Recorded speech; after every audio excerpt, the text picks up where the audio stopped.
શ્રાદ્ધ પ્રસંગે કથાકાર શ્રી વૈશાલી બાળાનો પ્રેરક સંદેશો રહ્યો છે।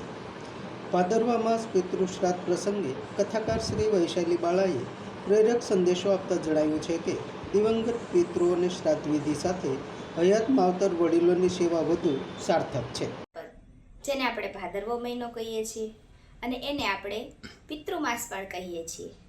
અને આ પિતૃમાસમાં આપણે સૌ પોતાના પૂર્વજોને કાગ દ્વારા ગ્રાસ નાખી અને પિતૃઓને પોષણ પહોંચાડવાનું એક ભાવનાને ધરાવતા હોઈએ છીએ।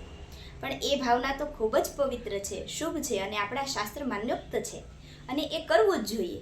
દરેક સંતાનોનો ધર્મ છે કે પોતાના દિવ્યંગત થયેલા પિતૃઓને એ ગ્રાસ નાખી અને પોતાની કૃતજ્ઞતાને વ્યક્ત કરવું જોઈએ। પણ આજે સમાજમાં એક વિડંબણા એવી પણ છે કે જ્યાં એ સારા ઘર પરિવારના માતા પિતાઓ એ વૃદ્ધો આપણને સૌને વૃદ્ધાશ્રમમાં જોવા મળે છે।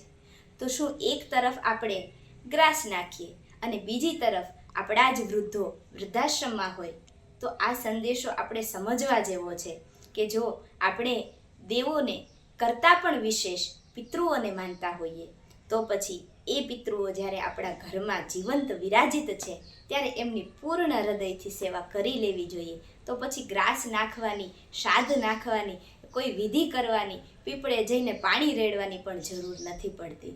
તો આ પિતૃમાસમાં, આ ભાદ્રપદમાં એક આપણે એવો સંદેશો ગ્રહણ કરીએ કે આપણે ગ્રાસ તો નાખીશું પણ કદાચ એ ન થાય તો પણ આપણા ઘરમાં રહેલા આપણા પૂર્વજો, આપણા વડીલો એ આપણાથી દુઃખી ન થાય અને એને બને તેટલું સુખ અને શાંતિ મળી રહે એવો પ્રયાસ કરીએ।